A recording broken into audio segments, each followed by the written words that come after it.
ولا تعجل بالقرآن من قبل أن يقضى إليك وحيه وقل رب زدني علما বিসমিল্লাহির রহমানির রহিম। আমি মোহাম্মদ হাসানুজ্জামান, হাসান স্যার কোচিং চ্যানেলে সবাইকে স্বাগত। আজকেকার এই ভিডিওতে আমরা হজ কমিটি অফ ওয়েস্ট বেঙ্গলের পক্ষ থেকে গতকাল অর্থাৎ 25 নভেম্বর যে নোটিশ দেওয়া হয়েছে, 14 নম্বর নোটিশ, 14 নম্বর সার্কুলার, এই 14 নম্বর সার্কুলারের টপিক নিয়ে আলোচনা করব।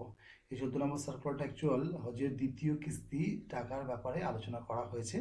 তো দ্বিতীয় কিস্তি 1,42,000 টাকা জমা দিতে হবে, এটা এর আগের ভিডিওতে আমরা জেনেছিলাম। West Bengal state house committee একটা ডকুমেন্ট আমাদেরকে দিয়েছিল, যেখান থেকে আমরা জেনেছিলাম যে 1,42,000 টাকা দ্বিতীয় কিস্তিতে জমা দিতে হবে। শুধু এতটা জানার যে এই 1,42,000 টাকা মানে কোন ডেট পর্যন্ত আমরা জমা দিতে পারবো, এই লাস্ট ডেট কবে? তো লাস্ট ডেট হচ্ছে 16 ডিসেম্বর 2024। আপনারা 16 ডিসেম্বর 2024 পর্যন্ত আপনাদের স্টেট ব্যাংক বা ইউনিয়ন ব্যাংক, যে ব্যাংকে আপনারা ইতিপূর্বে জমা দিয়েছেন, বা আপনারা যদি অনলাইন করে থাকেন বা হজ সুবিধার মাধ্যমে আপনার দিয়ে থাকেন, সেইভাবে আপনারা জমা দেবেন।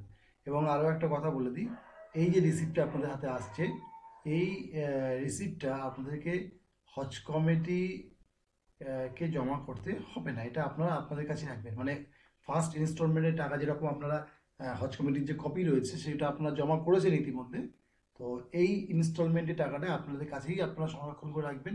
এটা আপনাদেরকে হজ কমিটিতে গিয়ে দিতে হবে না। এটা যখন আপনারা পাসপোর্ট, ভিসা এই জিনিসগুলো নেবেন, তখন আপনারা এটা হজ কমিটিকে শো করবেন।